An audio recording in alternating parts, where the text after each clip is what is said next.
우리 반갑습니다. 우리 좌우성도 인사하겠습니다. 할렐루야. 한 주간 평안하셨죠? 2주 정도 다른 주제로 우리가 좀 외출을 다녀왔기 때문에 본문의 흐름을 다시 기억하는 것이 우리에게 필요하겠습니다. 첫 번째 우리가 부분에서 바리새인과 요한의 제자들 양자의 그룹에서 먼저 바리새인들이 어찌하여 너희 선생은 세리와 죄인들과 함께 식사하느냐 이 질문을 던져드렸어요. 이것은 유대 사회의 크나큰 전통과 율법의 구조와 체계를 정면으로 부딪히는 것이었기 때문에 이들은 예수 그리스도에 대해서 그렇게 반응할 수밖에 없었습니다. 그런데 안타까운 것은 뭐냐면 바리새인이 아니라 세리 요한의 제자들까지도 여전히 이 율법적 체계와 전통과 구조 아래 갇혀 있었기 때문에 와서 하는 얘기가 어찌하여 당신의 제자들은 금식하지 아니합니까? 이 질문을 던진다라고 하는 것이었죠. 우리가 수련회 때 나누었습니다만 그렇게 은혜 체험, 말씀 체험, 성령 체험을 다 했고 심지어 주님이 그림 언어를 동원해서 보자기 환상을 통해서 베드로의 신앙을 교정해 주었건만 베드로가 주님이 승천하시고 나서 예루살렘 교회의 총 영적 지도자가 되어지고 예루살렘 회의를 주관하는 예수님의 동생 야고보와 함께 그 일을 진행했던 그라 할지라도 갈라디아 교회에서의 그의 외식의 문제는 심각하지 않았습니까? 그것이 무엇을 말합니까? 사람이라고 하는 존재와 이 땅에서 가진 육체를 가진 인생이 가지는 어려움을 성경이 정면으로 도전하는 것입니다. 그래서 우리는 늘 주 안에서 말씀 안에서 자기 자신을 이런 성경이 보이는 구조 안에서 죽이는 영적인 확인과 체크를 지속적으로 하지 아니하면 그 누구라도 우리 안에 있는 옛사람은 올라와 하나님의 질서와 영역을 침범한다. 이것을 우리가 베드로의 모습을 통해 확인했습니다. 자, 그러면서 주님이 주신 말씀이 새 포도주는 새 부대에 담아야 하느니라. 하나님의 나라의 새로운 창조의 역사와 그것을 역사 속에 시간과 공간 속에 주님이 그 실체로서 오신 것을 주님이 말씀하셨죠. 그래서 새로운 체계를 가져오기 위한 영적인 새로운 사역과 본체를 얘기하는데 이스라엘은 주님의 이런 가르침과 사역을 도무지 받을 수가 없었습니다. 도무지 무슨 말인지를 몰랐습니다. 우리가 항상 체크하는 것은 무엇입니까? 그가 가진 외형적 행위를 체크하는 것이 아니라 그가 하나님의 말씀에 대해서 어떻게 반응하느냐, 하나님의 말씀에 대해서 어떻게 그가 해석하느냐, 어떻게 그것을 이해하고 받아들이고 소화하느냐, 즉 말씀의 생명과 진리의 반응을 가지느냐가 중요한 것이지 말씀의 생명과 진리적 반응은 있지 않는데 그가 가지는 어떤 외형적인 행위의 부스러기에 우리가 변화와 구원의 역사에 포커스를 맞추면 그건 더 이상 기독교로서의 존재 가치가 무너진다, 훼손되어진다라고 우리는 봅니다. 그래서 오직 그들의 반응은 뭐였냐면 예수 그리스도에 대한 말씀의 반응이 아니에요. 그럼 뭐에 대한 반응이죠? 왜 너희와 너희 선생은 우리의 계명을 어기느냐 이거예요. 그러니까 결이 전혀 다릅니다. 주님은 무엇을 기대하셨죠? 말씀에 대한 반응을 기대했습니다. 새 포도주에 대한 반응을 기대했습니다. 그러나 그들은 그거에는 관심이 없고 왜 예수님이 율법적 전통과 계명을 어기느냐 이거였습니다. 그래서 주님을 율법과 전통의 파괴자로 여겼고 신성 모독자로 여겼던 거 아닙니까? 새 포도주는 새 부대에 넣어야 한다.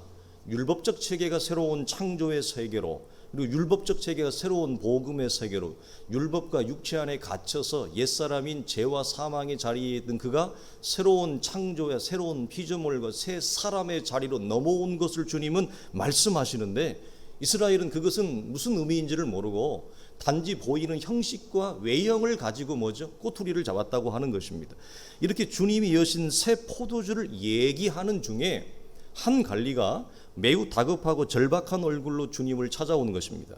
누가는 이 사람을 회당장 야이로라고 합니다. 그에게는 12살 된 외동딸이 있었는데 어떤 연유로 갑자기 죽게 된 것입니다.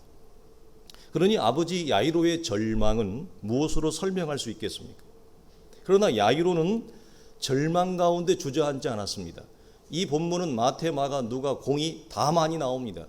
그리고 누가와 마가는 마태보다 훨씬 더 많은 지면을 활용하여 설명합니다. 마태가 가장 적게 압축하여 얘기하는 것입니다.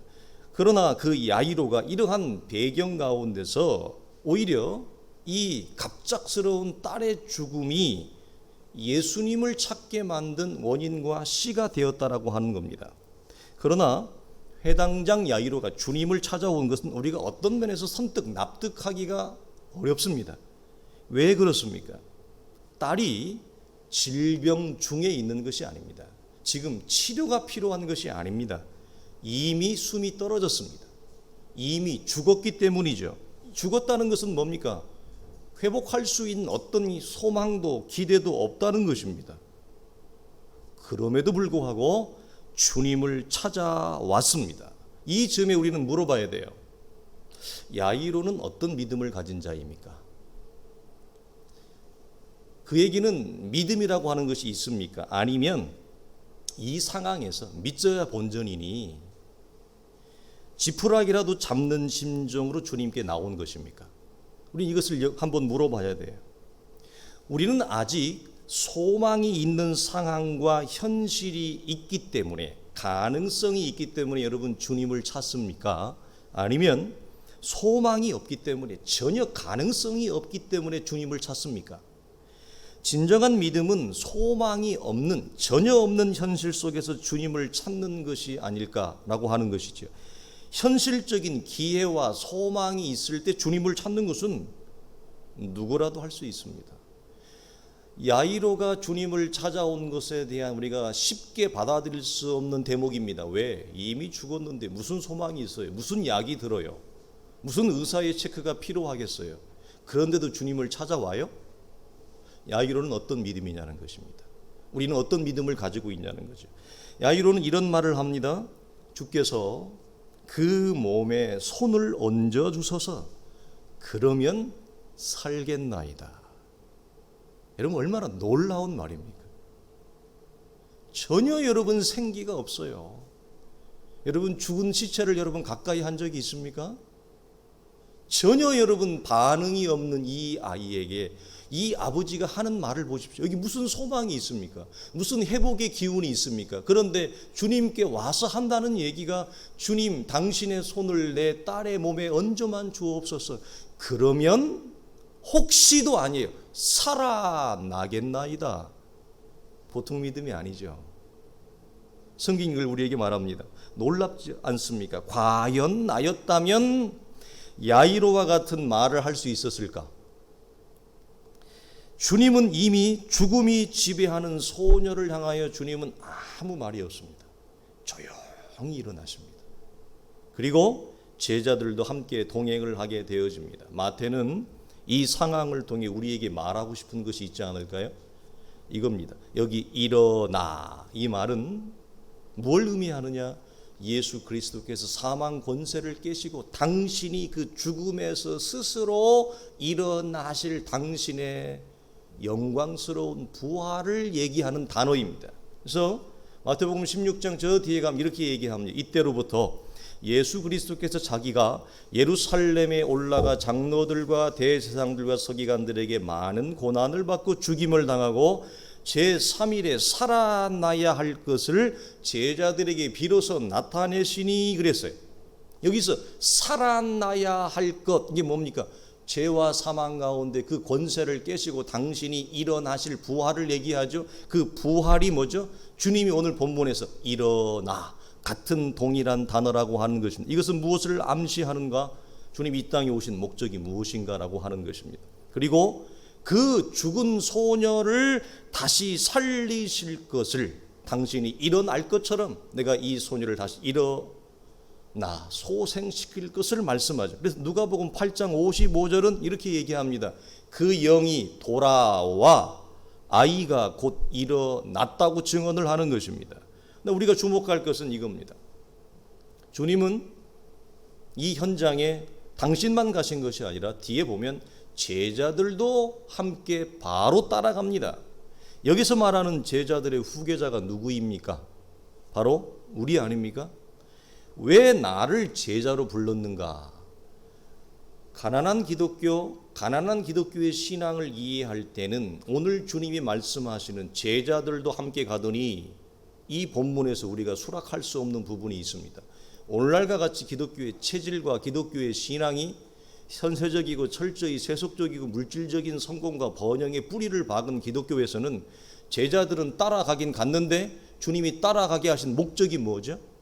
당신만 이 일을 한 것이 아니라 제자들이 앞으로 이 일을 하기 위함입니다. 어떻게?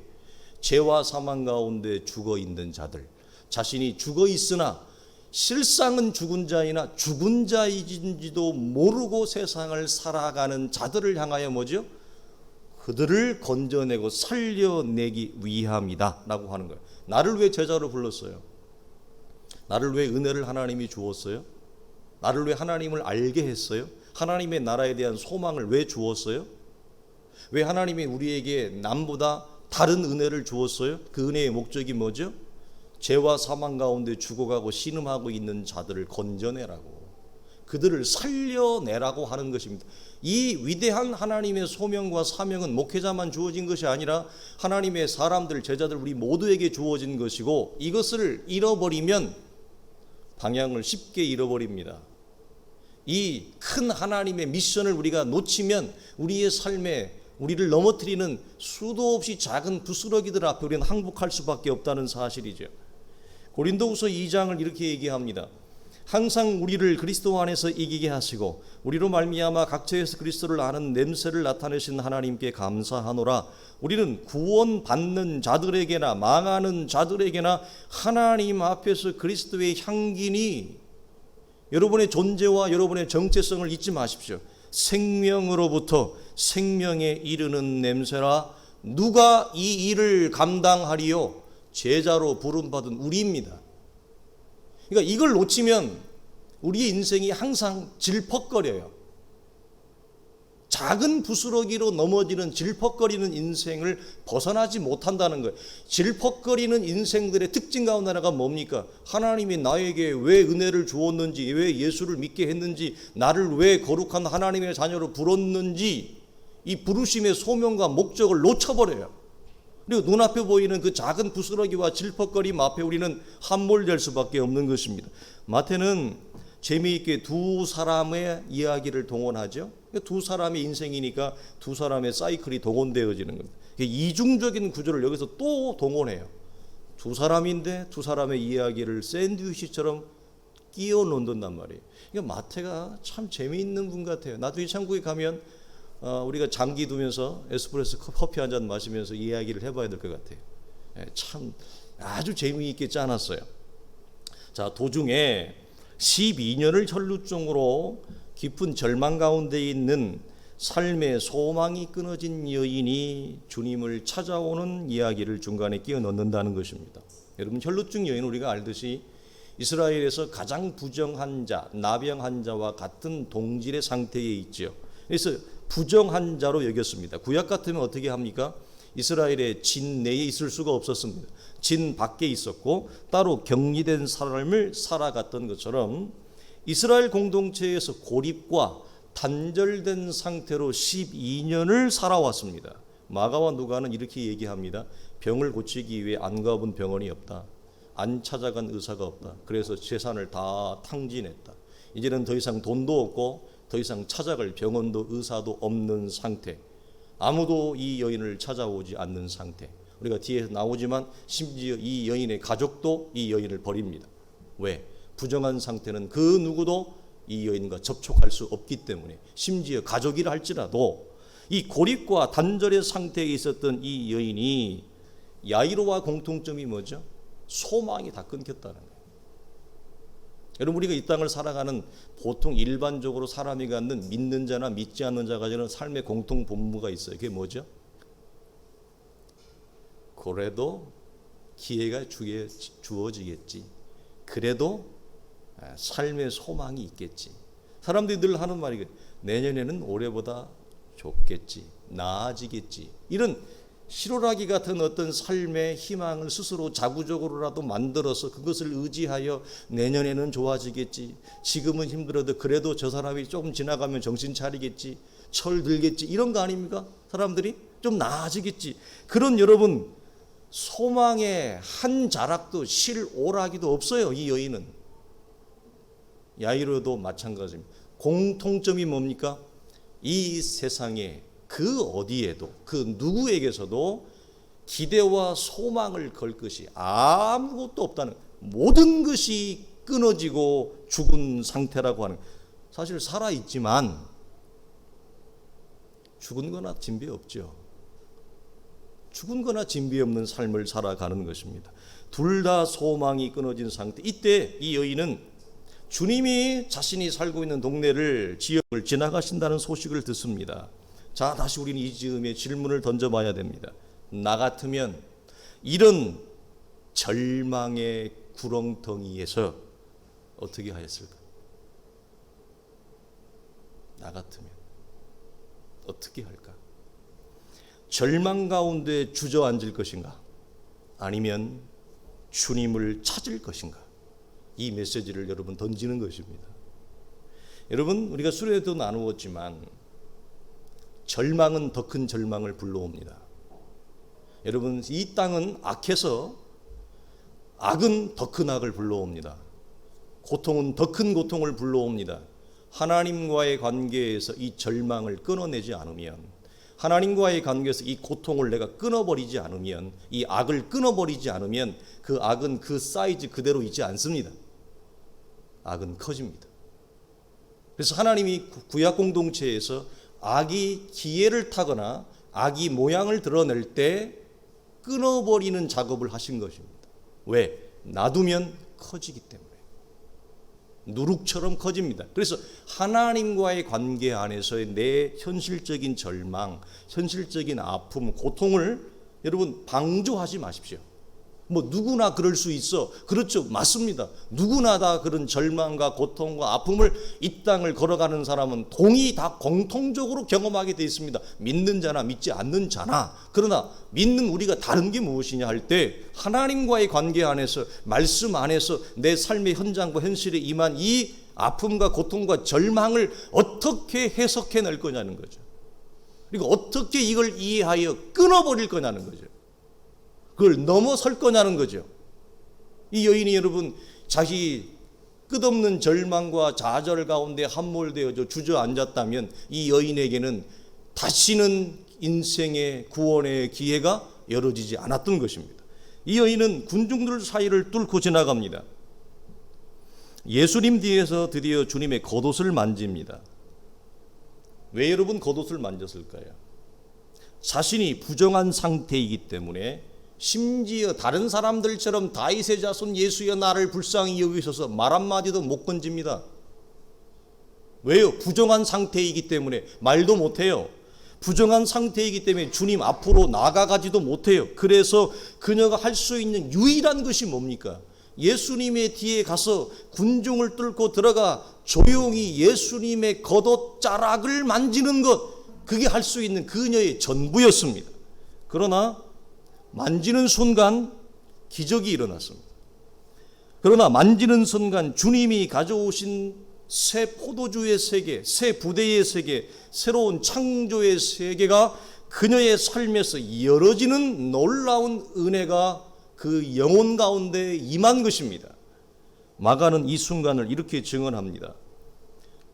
마가복음 5장 30절에 예수께서 그 능력이 자기에게서 나간 줄을 곧 스스로 아시고 무리 가운데서 돌이켜 말씀하시되 누가 내 옷에 손을 대었느냐? 누가 내 옷에 손을 대었느냐? 여러분, 우리가 이런 표현을 쓰죠. 살아계신 하나님이라는 표현을 씁니다. 정말 살아계시지 않습니까? 자기 백성의 터치를 정확하게 아십니다. 자기 백성의 절망을 정확하게 아십니다. 나는 내 삶의 고통을 방조하는데 주님은 내 삶의 고통을 방조하지 않는다는 것입니다. 나는 내 삶의 어려움을 외면하는데 주님은 우리의 삶의 고통을 외면하지 않는 거예요. 누가 내 옷을 터치했느냐? 주님은 정확하게 알고 계십니다. 여러분의 신음소리, 여러분의 아픔소리, 여러분의 갈등, 여러분의 분노, 여러분의 상심, 여러분의 우울함, 주님은 정확하게 터치하고 있습니다. 정확하게 주님은 파악하고 있습니다. 이 사실을 여러분 놓치지 마십시오. 그 하나님 앞에서의 선명한 하나님의 깨끗하고 따뜻한 여러분 터치를 여러분이 경험하실 때 여러분 안에 있는 정서적인, 정신적인, 심리적인 모든 것들이 뭐죠? 바뀌어요. 새로운 세계로, 새로운 창조로 넘어서는 놀라운 역사가 있기를 주의 이름으로 축원합니다. 자, 그러면 여러분 우리는 이 즈음에서 주님과 여인이 함께 있었던 현장으로 들어가 봅시다. 실제 들어가 봤으면 좋겠습니다만 설교로밖에 할 수 없는 한계를 우리가 가지고 있습니다. 누가와 마가는 이렇게 얘기합니다. 주님이 제자들과 함께 이 회당장 야이로와 함께 따라갈 때 큰 무리가 에워쌌다고 얘기합니다. 제가 이 질문을 던지는 이유가 무엇일까? 그러면 이날 그 현장, 그 당시에서 주님을 만진 사람이 이 여인뿐이었을까? 큰 무리가 에워쌌습니다. 그러면 주님과 어깨가 부딪혔던 사람이 있지 않겠습니까? 주님을 만진 사람이 있지 않았겠습니까? 그런데 왜 주님을 부딪히고 주님을 만지고 스쳐 지나간 그 많은 사람들에게는 아무런 기적이 일어나지 않습니까? 왜 여러분 오늘도 수없이 많은 사람들이 주의를 지킨다고 하여 주의를 구별한다고 하여 주의 교회를 수도 없이 1년에 52주분을 나옵니다만 왜 아무런 변화가 없습니까? 하나님의 교회를 스쳐 지나가는데 주의 마당을 스쳐 지나가는데 왜 아무런 변화의 역사가 없습니까? 왜 유독 이 여인만의 이 여인에게만 기적이 일어났는가? 우리는 이 부분을 여러분 묵상해야 되지 않겠습니까? 왜 이 여인만이 새로운 세계가 열린 것인가? 본문은 이렇게 얘기하죠. 이는 제 마음에 겉옷만 만져도 구원을 받겠다 함이라. 주님은 따라 내 믿음이 너를 구원하였다. 이렇게 얘기합니다. 여러분 우리가 하나님 앞에 나올 때, 말씀을 대할 때, 말씀을 청종할 때, 여러분 스스로 성경을 집에서 펴실 때에 예배자로, 청종자로, 하나님의 자녀로 주 앞에 나올 때에 어떠한 마음가짐과 자세로 나올 것인가? 여러분 다 분주합니다. 이 땅을 살아가는 사람 중에 분주하지 아니한 사람이 있을까요? 그래서 산속에 들어가서 자연인으로 살아가요. 사람들은 그 프로를 좋아하는가 보더라고요. 여러분 분주하지 않은 사람이 있을까요? 외롭거나 고통스럽거나 답답하거나 힘들지 않은 사람이 있을까요? 우리 모두는 다 그럽니다. 거기서 외외가 되는 사람은 이 땅에 존재하지 않습니다. 그 누구라도. 그렇죠? 우리는 공통적인 상황과 조건과 환경과 짐을 다 가지고 있습니다. 그렇다 할지라도 그 와중에 어떤 마음과 자세와 태도를 가지고 하나님의 말씀을 여는가, 듣는가, 하나님의 성전을 향하는가, 그거에 따라 수없이 많은 사람이 주님을 부딪히고 큰 무리가 에워싸서 이 여인이 그 무리를 뚫고 지나갈 수밖에 없을 정도로 많은 인파가 있었지만 유독 이 여인에게만 하나님의 역사는 펼쳐진다는 거죠. 사랑하는 성도들이여, 누구라도 소망이 보이지 않는 현실에서 무너질 수 있습니다. 어떻게 사람인데 무너지지 않습니까? 심지어 우리가 마태복음 11장을 가게 되어지면 위대한 하나님의 사람, 여자가 낳은 자 중에 이보다 더 큰 이가 없다고 말했던 세례 요한조차도 예수 그리스도에 대한 믿음의 시리에 빠져 영적 침체에 빠집니다. 이런 위대한 하나님의 사람 엘리야도 영적 침체에 빠집니다. 다윗도 영적 침체에 빠집니다. 안 빠진 사람이 있습니까? 다 빠집니다. 그러나 그건 어디까지나 일시적이라는 것입니다. 성도는 반드시 일어납니다. 성도는 반드시 일어나 주님 앞으로 나오게 되어져 있다라고 하는 사실 앞에 우리는 영적으로 항복하는 것입니다. 주님은 여인을 향해 딸이라 부르십니다. 여러분 왜 딸이라 부르실까요? 아무도 이 여인을 딸이라 부르지 않습니다. 무슨 말입니까? 아무도 이 여인을 가까이 하지 않습니다. 아무도 이 여인에게 따뜻한 말을 하지 않습니다. 심지어 이 딸이라고 하는 직접적인 호칭을 쓴 것을 보면 성경은 나오지 않지만 그녀의 아버지조차도 그녀를 더 이상 딸이라 부르지 않았다는 것을 영적으로 짐작할 수 있습니다. 왜? 부정한 상태에 있었기 때문에 이 여인과 가까이 할 수 없는 것입니다. 이 여인은 오랜 세월 동안 여러분 고립과 단절과 위축되어진 쓸쓸한 고독의 삶을 살아왔던 것입니다. 그래서 주님은 그녀의 가장 밑바닥을 지배하고 있는 것이 있습니다. 지독한 외로움이죠. 가장 따뜻한 말로 그녀의 가장 심리와 정서 밑바닥에 있는 그 쓴뿌리와 가시를 주님이 녹여버립니다. 우리가 영적으로 구원을 받지만 우리가 심리적으로 정서적으로도 우리 안에 있는 쓴뿌리가 여러분 많은 사람들이 있습니다. 우리가 이번에 부부 세미나를 경험했습니다만 저마다 가지고 있는 삶의 자리, 성장 배경에서 우리 안에 들어온, 우리 안에 침투되어 온 수없이 많은 일그러진 형상과 상처의 모습들이 우리 안에 수도 없이 많은 조각들로, 퍼즐들로 연쇄적으로 연결되어 있거든요. 그래서 우리가 은혜로 구원을 받았다고 하지만 우리 안에 있는 이 땅에서 육체를 가지고 존재하는 동안에는 이 수없이 많은 일그러진 우리의 파편과 형상들이 우리를 수도 없이 괴롭힙니다. 주님은 그녀 안에 그녀를 장악하고 있는, 지배하고 있는 이 지독한 외로움, 육신의 아버지도 그녀를 버릴 만큼의 아무도 찾지 않은 깊은 고독과 이 단절과 위축을 주님이 치유하시는 것입니다. 딸은 가장 따뜻한 말이에요. 이 딸을 인간의 언어로 치료할 수 있는 제일 따뜻한 말이 뭐냐? 딸이에요.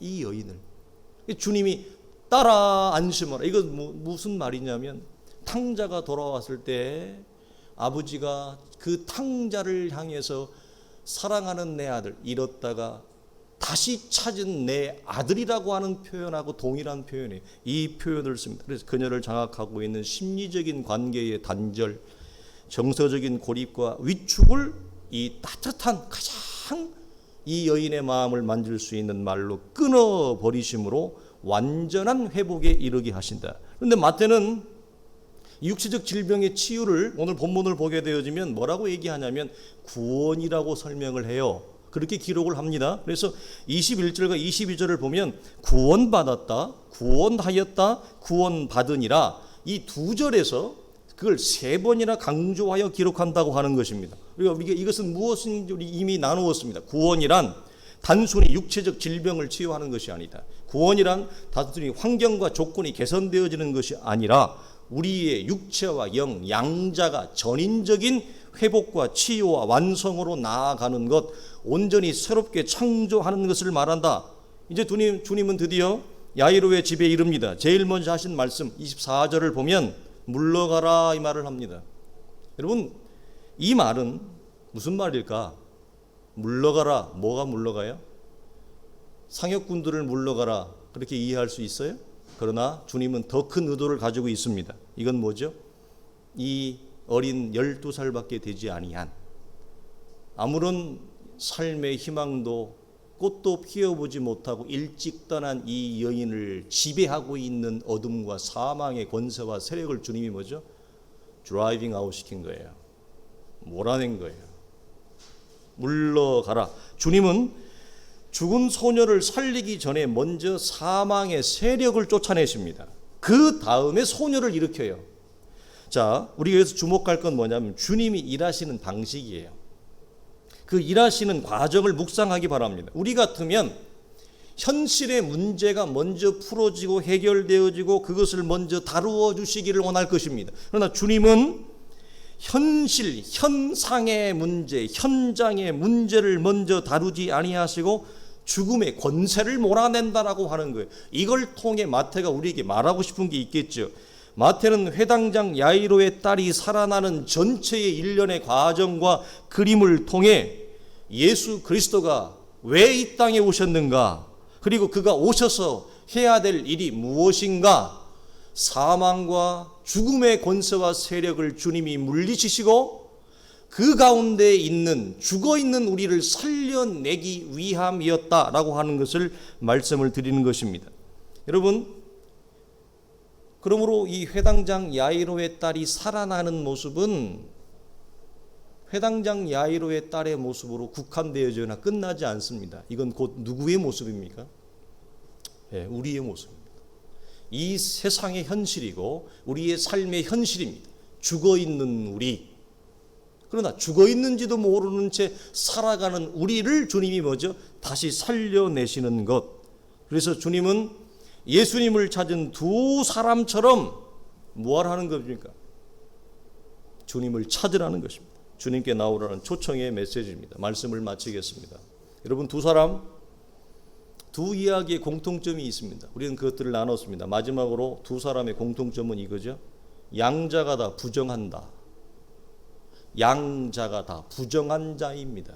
부정한 상태에 있다는 것입니다. 레위기 15장, 우리가 아는 대로 정결규례에 의하면, 여러분, 지금 주님이 유대인으로서 죽은 시체를 만진다고 하는 것은 가능한 일입니까?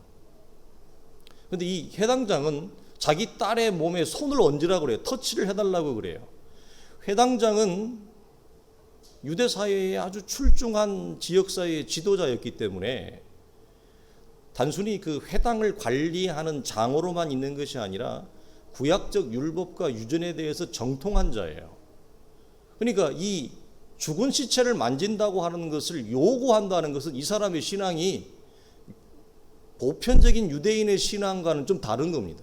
만져달라고 얘기할 수가 없어요. 죽은 어떻게 시체를 만져요? 그건 굉장히 부정한 거예요. 이스라엘에서 끊어질 만한 일입니다. 생리 기간을 포함하여 혈루증을 앓는 그 여인은 우리가 아는 대로 그 여인이 앉거나 눕거나 그리고 심지어 그 여인이 접촉하는 모든 사람이 레위기 15장 정결규례에 의하면 다 부정해집니다. 접촉할 수가 없어요. 그런데 12년을 혈루증으로 앓고 있었기 때문에 더더욱 가정조차도 접촉할 수 없었다는 거죠. 어떤 어려움을 발견하냐면 부정한 상태가 한 사람에서 끝나지 아니하고 연속적으로 두 사람이 다 부정해요. 부정의 끝판왕이에요. 죽은 시체, 이보다 부정할 수 없고 12년을 혈루증으로 앓는 여인, 부인과적인 질환을 통해서 하열이 무너지지 않는, 끊어지지 않는 이 여인 양자의 이중 부정을 두 사람이 마태가 다 얘기해. 두 사람을 가져왔는데 해필이면 첫째, 둘째 다 부정해요. 율법적 질서와 전통적 체계 안에서는 절대 접촉할 수 없는 일입니다. 불가능합니다. 금기시하는 것입니다. 그러나 주님은 율법이 명시한 부정, 그것도 이중 부정보다 더 중요한 것이 있었습니다. 그게 무엇입니까? 그들을 살려내는 것이었습니다. 주님은 율법이 보이는 부정보다 더 중요한 것이 있었어요. 그게 뭡니까? 그들을 향한 긍휼이었습니다. 율법은 죄를 보이기만 합니다. 죄의 문제를 해결을 못해요. 율법은 이들이 양자가 다 부정한 자인 것까지만 보입니다. 그러면 살려야지. 그러면 치유를 해야지. 보였는데 살리지 못하고 보였는데 회복을 못 시켜요. 이게 율법의 한계라 그랬어요. 근데 주님은 뭐죠? 이 상황을 주님이 펼쳐놓고 율법의 완성이여 성취자로 오신 그분이 율법을 뛰어넘어 이들을 살려내고 온전히 치유해버리는 놀라운 역사를 이스라엘 가운데 보입니다. 들을 귀 있는 자는 들으라고, 깨달을 수 있는 자는 보고 깨달으라고. 이것을 마태가 우리에게 말하고 싶은 거죠. 그래서 마지막으로 화면을 합니다. 죽은 소녀, 혈루증 여인, 앞에는 죽은 자죠. 뒤에는 부정한 자입니다. 죽은 자나 부정한 자나 원리적으로 똑같습니다. 다 같아요. 터치하면 불가능한 거죠. 자, 죽은 자가 누구를 통해서? 거룩하신 예수 그리스도를 통해서 산 소녀, 산 자가 되어져요. 이것이 성경이 보이는 구도와 똑같지요. 혈루증 여인, 부정한 자가 거룩한 자 예수 그리스도를 통해서 뭐죠? 정한 자가 돼요. 깨끗한 자가 돼요. 이것을 마태가 우리에게 말합니다. 율법이 지배하는, 죄와 사망이 지배하는 세계에서 두 사람은 부정한 자요 죽은 자였습니다. 이들이 여러분 어떻게 살려냅니까? 그러면 율법이 어떻게 살려내죠? 해결 능력이 없어요. 이들을 살려내실 분은 오직 복음이신 거룩하신 예수 그리스도밖에 없음을 사도는 우리 안에 담아 놓은 것입니다. 그래서 주님이 친히 죽은 자요. 여러분, 여기 있는 죽은 자가 누구예요? 회당장 야이로의 딸이 죽었다고 마태는 얘기하는 게 아니에요. 우리가 죽은 자라는 거예요. 12해를 혈루증으로 앓는 여인이 부정하다, 그걸로 종지부를 찍는 게 아니라 누가 부정하다고요?